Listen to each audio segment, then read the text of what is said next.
Castelcucco e Cavaso del Tomba in provincia di Treviso, Granze e Sant'Elena d'Este nel Padovano, Bressanvido, Quinto e Bolzano Vicentino. Sono i comuni che hanno avviato ufficialmente la procedura per la fusione. L'assessore regionale agli enti locali, Marco Zecchinato, spinge per portare da 559 a 500 il totale dei municipi. In Veneto un quarto dei comuni ha meno di 3.000 abitanti, una quarantina sono sotto i 1.000. Tra i primi cittadini della Pedemontana del Grappa gli orientamenti sono variegati. Attualmente noi siamo quasi 6.000 abitanti e per il momento non abbiamo nessuna intenzione di fusione con altri comuni, cosa che invece pensiamo sempre di portare avanti, invece mettere insieme eventualmente uffici ed andare in associazione con altri comuni per determinati aspetti, ma per il momento fusione noi non abbiamo ancora parlato, è ancora prematuro.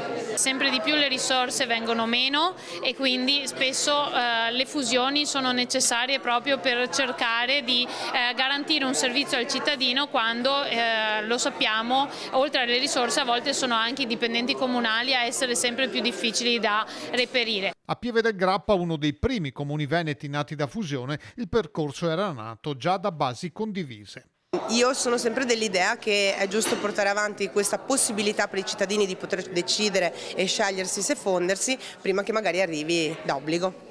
C'è chi guarda anche ad altre forme di collaborazione e non chiude le porte alle ipotesi di fusione, magari prima per scelta che per obbligo. Lavorare in rete, lavorare in collaborazione tra i vari comuni ora come ora sta portando grandi risultati.